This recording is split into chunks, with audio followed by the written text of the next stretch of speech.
Hello students, ધોરણ 6માંથી આપણે ધોરણ 7માં આવી ગયા છે. બરાબર. આ વખતે તો કોવિડ-19ના હિસાબે આપણે બહુ જ લાંબુ વેકેશન થઈ ગયું છે. એવું વિચારું છું કે કદાચ તમે વેકેશનમાં થોડું ઘણું તો તૈયારી કરી હશે કે થોડી ઘણી કંઈ પણ વાંચ્યું લખ્યું હશે. બરાબર. જે થયું હવે ધોરણ 6માંથી તમે ધોરણ 7માં આવી ગયા છો. આપણને આમ તો સિસ્ટમની ખબર જ છે કે આપણે પાકી નોટ એક જ બનાવીએ છીએ, 200 પેજનો ચોપડો બનાવવાનો છે. બરાબર. હું અત્યારે જે કંઈ કરાવીશ ઓનલાઈન લેક્ચર્સમાં એ હું તમને જ્યારે સ્કૂલે આવશો ત્યારે થોડુંક ઝડપથી રિવિઝન કરાવી દઈશ. બાકી એ પ્રકરણ ફરીથી કરાવીશ એવું કહેતા નથી, સમય ઉપર આધાર છે. બરાબર.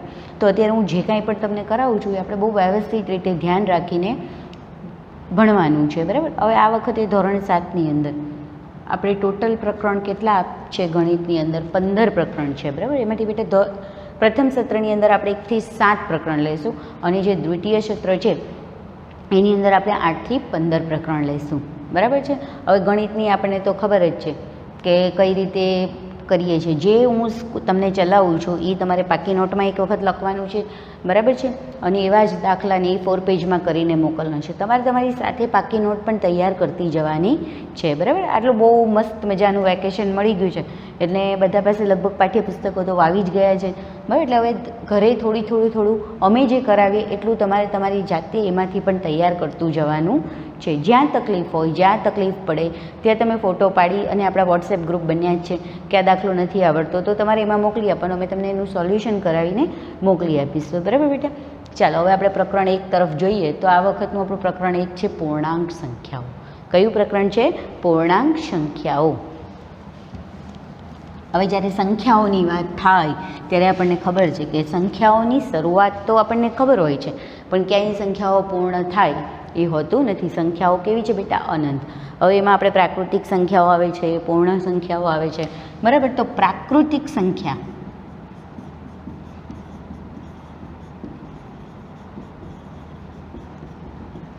પ્રાકૃતિક સંખ્યા શરૂ ક્યાંથી થાય? 1, 2, 3. એની શરૂઆત ક્યાંથી થાય છે બેટા? 1 થી 2, 3, 4 પછી ડોટ અનંત સુધી વિસ્તરેલી છે.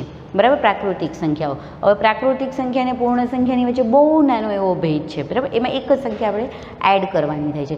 સૌથી નાનામાં નાની પ્રાકૃતિક સંખ્યા કઈ થઈ? તો કે 1. સૌથી નાની પ્રાકૃતિક સંખ્યા કઈ થાય? તો કે 1. પણ સૌથી મોટી પ્રાકૃતિક સંખ્યા કોઈને ખબર નથી. બરાબર. ચાલ્યા જ કરે, અનંત સુધી વિસ્તરેલી છે. હવે આપણે લઈએ છીએ બેટા પૂર્ણ સંખ્યાઓ. કઈ સંખ્યાઓ? પૂર્ણ સંખ્યાઓ. પૂર્ણ સંખ્યાની શરૂઆત ક્યાંથી થાય છે બેટા? 0 થી. શરૂઆત ક્યાંથી થાય છે? 0 થી. અને તે પણ અનંત સુધી વિસ્તરેલી છે. 1, 2, 3 પછી ડોટ એમ. એટલે અનંત સુધી એ પણ વિસ્તરેલી છે. સૌથી નાની પૂર્ણ સંખ્યા કઈ કહેવાય? તો કે 0. કઈ કહેવાય છે? 0. બરાબર. હવે આ વખતે આપણે થોડું કંઈક છઠ્ઠામાં જોયું હતું પણ આ વખતે આપણે કેવી સંખ્યાઓ જોવાની છે? 0 પછી ધન સંખ્યાઓ, ઋણ સંખ્યાઓ એવું જોવાની. હવે ઋણ સંખ્યાઓ એટલે કે કેવી સંખ્યાઓ? એટલે એ માઇનસ સંખ્યાઓ આવે છે. કેવી સંખ્યાઓ આવે છે? માઇનસ સંખ્યાઓ આવે છે. બોર્ડ વર્કમાં આપણે વધારે જોવાનું નથી. અત્યારે તમારે એટલું યાદ રાખવાનું છે પ્રાકૃતિક સંખ્યાઓ, પૂર્ણ સંખ્યાઓ. પ્રાકૃતિક સંખ્યા ક્યાંથી સ્ટાર્ટ થઈ છે? 1 થી અને અનંત સુધી વિસ્તરેલી છે. સૌથી નાની પ્રાકૃતિક સંખ્યા કઈ છે? 1. હવે પૂર્ણ સંખ્યાઓ. તો પૂર્ણ સંખ્યાઓ ક્યાંથી શરૂ થાય છે? 0 થી 1, 2 એમ અનંત સુધી વિસ્તરેલી છે. સૌથી નાની પૂર્ણ સંખ્યા કઈ છે? તો કે સૌથી નાની પૂર્ણ સંખ્યા કઈ છે બેટા? 0 છે. આટલું યાદ રાખી લેવાનું છે.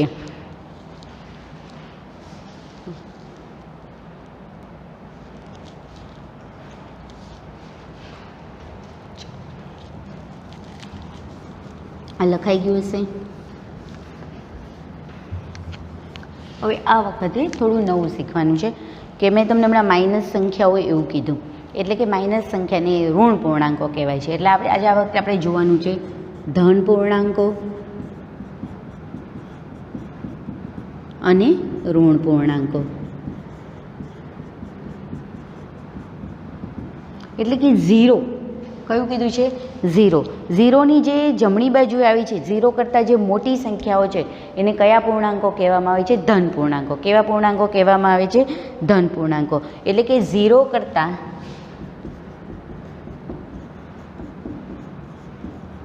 મોટી સંખ્યા કયા પૂર્ણાંક કહેવામાં આવે છે બેટા? ધન પૂર્ણાંક કહે છે. બરાબર, એટલે ધન પૂર્ણાંક પ્લસ સંખ્યાઓ એ પણ આપણે કહી શકીએ છીએ. અને જે ધન પૂર્ણાંકો છે એ સંખ્યા રેખા આપણે દોરીએ તો સંખ્યા રેખાની કઈ બાજુ આવેલા છે? કઈ બાજુ? જમણી બાજુ આવેલા છે. અને ઋણ પૂર્ણાંકો એટલે 0 કરતાં નાની સંખ્યાઓને કયા પૂર્ણાંકો કહેવામાં આવે છે? ઋણ પૂર્ણાંકો કહે છે.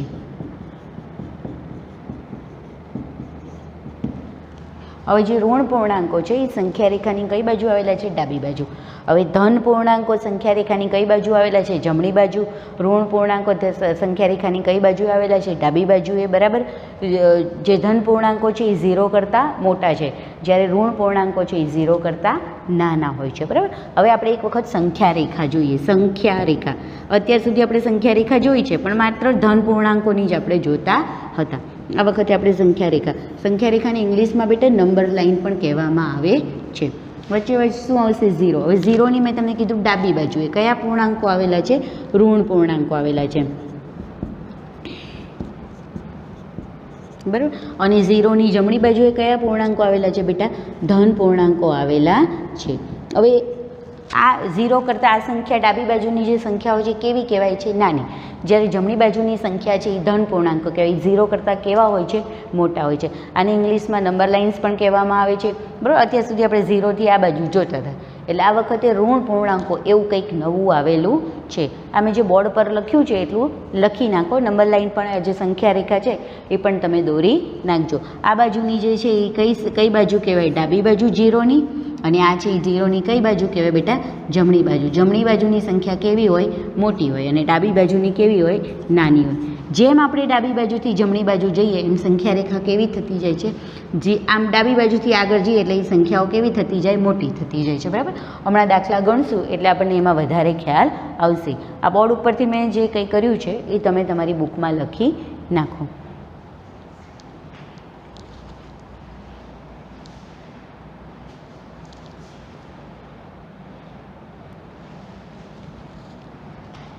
ચાલો બેટા, હવે પૂર્ણાંક સંખ્યાઓમાં આ વખતે આપણે પહેલી વખત દાખલાઓ જોઈએ છીએ. હવે આ પૂર્ણાંક સંખ્યામાં આપણે જોવાનું છે. પહેલી સંખ્યા છે, આમાં તમને એવું કીધું છે સાદું રૂપ આપો. એમાં પહેલો જ દાખલો છે 25 અને 45. આમાં બંને સંખ્યાઓ ધન જ આપણને દેખાય છે, એટલે ઇઝીલી આપણે એનો સરવાળો કરી શકશું. 25 + 45 જુઓ તો 5 ને 5 10 0, વધી ચડી 1, 4 ને 2 6 ને 1 7. એટલે એનો જવાબ કેટલો આવી ગયો બેટા? 70 જવાબ આવી જાય છે. ચાલો, આ ઇઝી સમ હતો, એટલે આમાં આપણે કાંઈ વિચારવાનું વધારે હતું નહીં. પરંતુ હવે તો કે જો આ સંખ્યા ધન છે, અહીંયા માઇનસ આપેલું છે, એટલે આ સંખ્યા કઈ સંખ્યા કહેવાય? ઋણ સંખ્યા કહેવાય. કેવી સંખ્યા કહેવાય?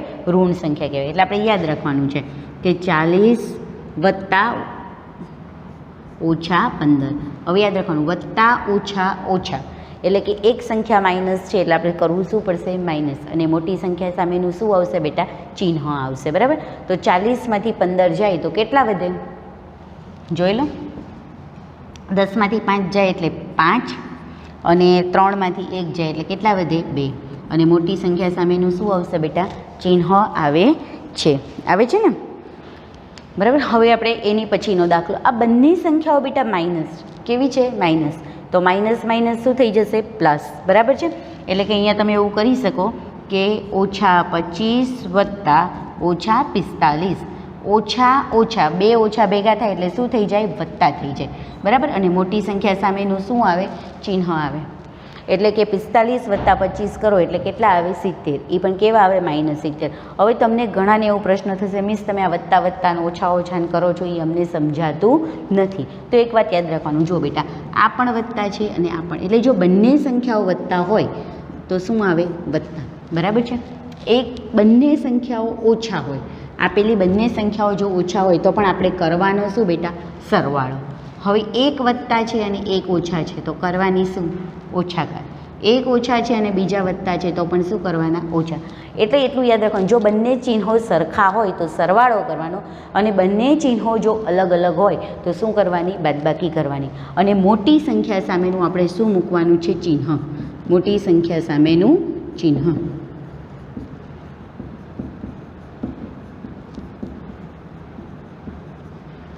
મોટી સંખ્યા સામેનું ચિહ્ન મૂકવાનું. આ કોષ્ટક આપણને પરફેક્ટલી યાદ રહેવો જ જોઈએ.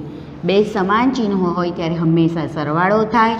આ જો વત્તા વત્તા તો વત્તા, ઓછા ઓછા તો વત્તા, એક વત્તા એક ઓછા તો ઓછા. એટલે કે બંને જો ચિહ્નો અસમાન હોય, એટલે કે બંને ચિહ્નો જો અલગ અલગ હોય તો શું કરવાની છે? બાદબાકી કરવાની છે, જે અહીંયા આપણને 100% લાગુ પડે છે. અને બીજી એક વસ્તુ યાદ રાખવાની બેટા કે ઋણ સંખ્યાઓ ધન સંખ્યા કરતાં કેવી હોય છે?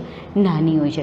અહીંયા આપણે ફરીથી આ દાખલા જો હું રિપીટ કરું તો જો 25 અને 45 એટલે બંને વત્તા વત્તા થયા તો કરવાના શું? વત્તા જ તે, અને મોટી સંખ્યા સામેનું ચિહ્ન ઓબ્વિયસલી છે. અહીંયા પણ તમે જુઓ એક વત્તા છે ને એક ઓછા છે. જો મેં તમને અહીંયા સમજાવ્યું એક વત્તા ને એક ઓછા હોય તો કરવાના શું? ઓછાકાર. પણ લખવાની કઈ નિશાની? તો કે મોટી સંખ્યા સામેની. એની પછી ત્રીજો દાખલો છે. જુઓ બંને સંખ્યાઓ કેવી છે? માઇનસ છે, બરાબર. એટલે મોટી સંખ્યા સામેનું શું આવવાનું છે? ચિહ્ન. હવે તમે અહીંયા જોઈ લો વત્તા ઓછા ઓછા, એક વત્તા છે ને એક ઓછા એટલે આપણે ઓછા જ કરશું, બરાબર. એટલે મોટી સંખ્યા 45 સામેનું ચિહ્ન આવ્યું, અને 45 આ પણ માઇનસ અને આ પણ માઇનસ, એટલે માઇનસ માઇનસ શું થઈ જશે? પ્લસ. અને મોટી સંખ્યા સામેનું ચિહ્ન એટલે આપણે કેટલો જવાબ આવ્યો? 70 જવાબ આવ્યો. આવા જ દાખલા આપણે વધારે પ્રેક્ટિસ કરશું, બરાબર છે. એટલે હું તમને થોડાક દાખલા બોર્ડ ઉપર તમને હોમવર્કમાં લખી આપું છું, તો આ દાખલા તમારે તમારી જાતે ગણવાના છે, અથવા તો આવા દાખલા પાઠ્યપુસ્તકમાંથી લઈને પણ તમારે એની પ્રેક્ટિસ કરવાની છે. હું ગમે તે દાખલા તમને લખી દઉં છું. ઓછા 20 વત્તા ઓછા 10, પછી બીજું ઓછા 25 વત્તા 5, ત્રીજું ઓછા 35 વત્તા 4, ચોથું ઓછા 40 વત્તા 8, બરાબર. આવા દાખલા તમે તમારી જાતે ગણજો, એની થોડી પ્રેક્ટિસ કરજો કે જેથી કરીને આપણને ખબર પડે. બંને સંખ્યા સરખી હોય એવા દાખલા લઈએ, બરાબર છે. બંને સંખ્યા માઇનસ છે એવા દાખલા લીધા, બરાબર. એટલે આ રીતના દાખલાની તમારે તમારી રીતે થોડી થોડી પ્રેક્ટિસ કરવાની છે. પાઠ્યપુસ્તકમાં પણ તમને આવા દાખલા આપેલા છે જે આપણે ગણવાના છે. હોપસો કે તમને 100% સમજાણું હશે. આવા તમે બોર્ડ ઉપરથી તમે લખી નાખો. આ તમારું હોમવર્ક છે આટલા દાખલાનું. આ દાખલા મેં તમને કરાવ્યા છે. આ દાખલા ગણોની ક્યાંય પણ તકલીફ હોય તો 100% અમને પૂછજો, બરાબર છે. લખી નાખો બોર્ડ ઉપરથી.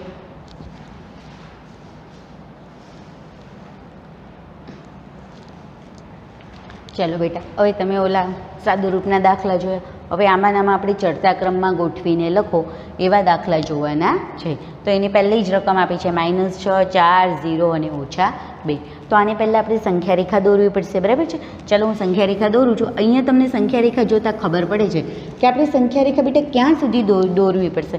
તો આ 6 દેખાય છે અને અહીંયા કેટલા દેખાય છે? 4 દેખાય છે. એટલે એનાથી થોડું આગળ પાછળ થોડું વધારે આપણે જવાનું છે. તો પહેલાં લઈ લઈએ 0. જમણી બાજુ ધન સંખ્યાઓ આવે ને બેટા, 3, 4 અને 5. અને ડાબી બાજુએ કઈ સંખ્યાઓ આવશે? ઋણ. -1, -2, -3, -4,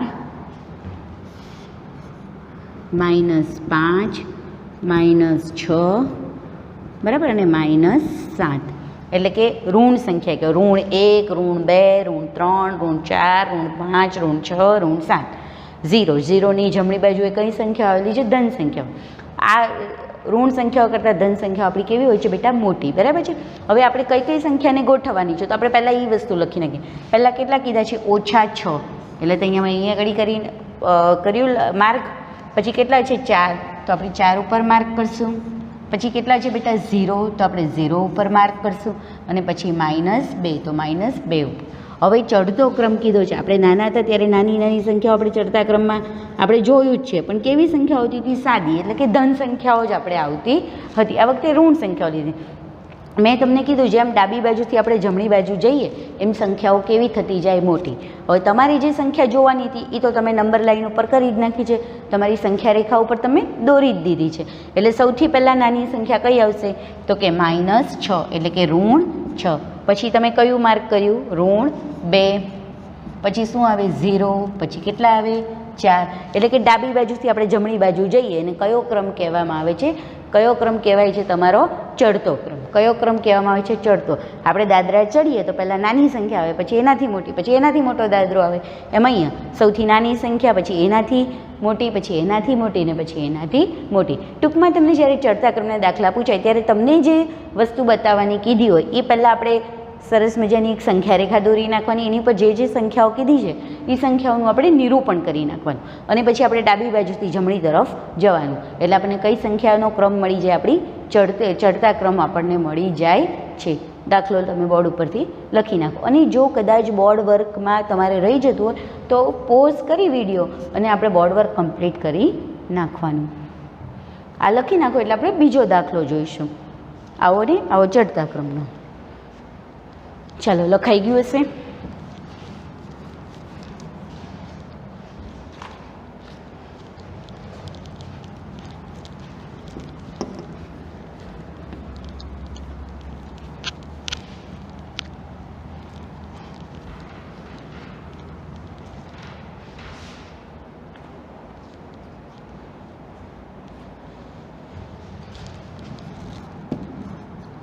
-4, 4, 0 અને 2 આવી કંઈક સંખ્યાઓ આપણને આપેલી છે. ચલો, હવે અહીંયા આગળ તમે ઋણ સંખ્યા જુઓ તો મોટા મોટી 4 ઋણ સંખ્યામાં દેખાય છે, અને આ બાજુ 4. તો આપણે પહેલાં તો આપણે શું દોરી નાખીએ? આપણી સંખ્યા રેખા દોરીએ. સંખ્યા રેખા પર 0 થી જમણી બાજુએ જઈએ એટલે કેવી સંખ્યાઓ આવે છે બેટા? મોટી સંખ્યા આવે, ધન સંખ્યાઓ આવે, અને ડાબી બાજુએ કઈ સંખ્યાઓ આવે છે? ઋણ સંખ્યાઓ. -2, -3, -4, -5, -6. એની કરતાં થોડુંક જે આપણને કીધું એનાથી 1-2 સંખ્યા વધુ આપણે જવાનું. હવે પહેલાં આપણે કઈ સંખ્યા દર્શાવવાની છે? તે કઈ 4. તો આપણે એનું સંખ્યા રેખા ઉપર નિરૂપણ કરી નાખ્યું. પછી કઈ કીધી છે? 4, તો એનું આપણે નિરૂપણ કરી નાખીએ. પછી કઈ કીધી છે? 0, તો આપણે એનું નિરૂપણ કરી નાખશું. ને પછી કઈ કીધી છે? 2, તો આપણે એનું નિરૂપણ કરી નાખ્યું. હવે તો તમને ચડતો ક્રમ આવડી જ ગયો છે.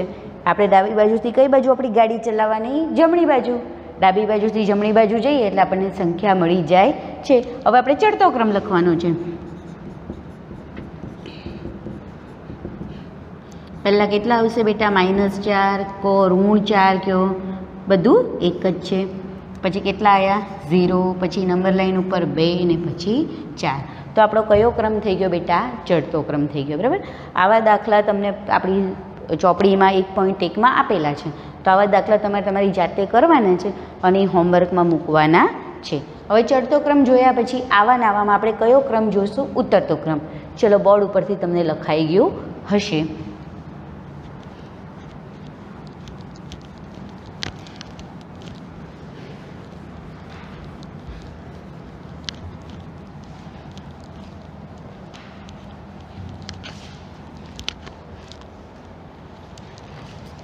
દાખલા નંબર 3, ઉતરતા ક્રમમાં ગોઠવીને લખો.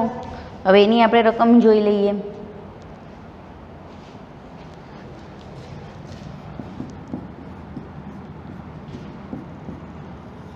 ચલો, ઉતરતા ક્રમમાં આપણને પહેલો દાખલો એવો આપ્યો છે 7, -5, 1 અને 0.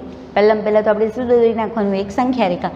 એમાં જમણી બાજુ 7 આપેલા છે, મોટા મોટા ધન સંખ્યા, અને ઋણમાં -5 આવે છે. એકાદ આગળ પાછળ આપણે જાશું. 0, 1, 2, 3, 4, 5, 6, 7 અને 8. આ બાજુ -1, -2, -3, પછી -4, -5, -6, -7. ચાલો, હવે આ સંખ્યાઓમાં સૌથી પહેલાં કેટલા આપ્યા છે આપણને? 7. તો આપણે 7નું સંખ્યા રેખા ઉપર નિરૂપણ કરી દઈએ. પછી કેટલા આવતા હતા? -5, તો -5નું. પછી કેટલા આવે છે? 1, તો 1નું. પછી કેટલા આવે છે? 0, તો આપણે 0નું. બરાબર. ચડતો ક્રમ હોત તો આપણે ડાબી બાજુથી જવા જ મળે જમણી બાજુ. પણ હવે કયો ક્રમ છે બેટા? ઉતરતો ક્રમ. આ ઉતરતો ક્રમ. તો ઉતરતા ક્રમમાં દાદરા આપણે જ્યારે ઉતરતા હોય ને ત્યારે પહેલાં સૌથી ઉપર હોઈએ, પછી ધીરે ધીરે ધીરે આપણે ક્યાં જઈએ છીએ? નીચે જઈએ છીએ. તો ઉતરતા ક્રમમાં આપણે કઈ બાજુ જવાનું? જમણી બાજુથી લઈને કઈ બાજુ જવાનું? ડાબી બાજુ. ચડતા ક્રમમાં આપણે ડાબેથી જમણા જતા હતા. હવે ઉતરતા ક્રમમાં આપણે જમણી બાજુથી જઈ અને કઈ બાજુ જવાનું? ડાબી બાજુ. તો જમણી બાજુ મોટામાં મોટી સંખ્યા કઈ આવે છે? તો કે 7. તો આપણે પહેલાં કેટલા લખશું? 7, પછી 1, પછી 0 અને પછી -5. આ તમારો કયો ક્રમ થઈ ગયો બેટા? ઉતરતો ક્રમ. જોયું? ઉતરતા ક્રમમાં આપણે જમણી બાજુથી કઈ બાજુ જવાનું છે? ડાબી બાજુ. જ્યારે ચડતો ક્રમ હોય તો ડાબી બાજુથી જમણી બાજુ જવાનું છે. આ દાખલો બોર્ડ ઉપરથી લખી નાખો. બીજો દાખલો આપણે આવો એક જોઈ લઈશું. ચાલો, લખાઈ ગયું હશે?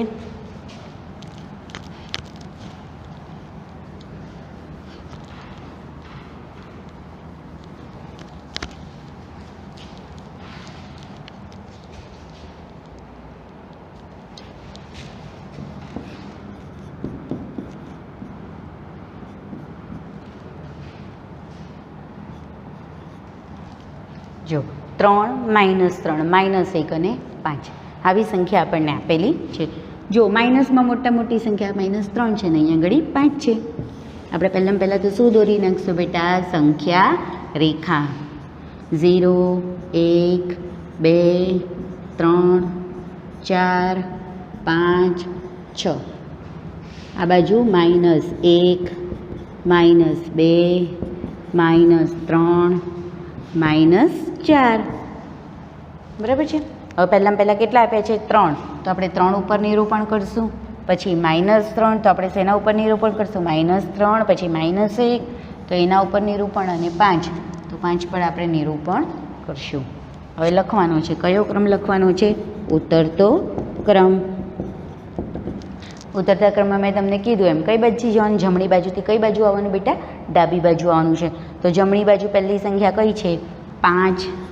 આપણે જે નિરૂપણ કર્યું છે એ જ સંખ્યા જોવાની. પછી 3, પછી -1 અને પછી -3. જુઓ, 5 3 -1 અને -3.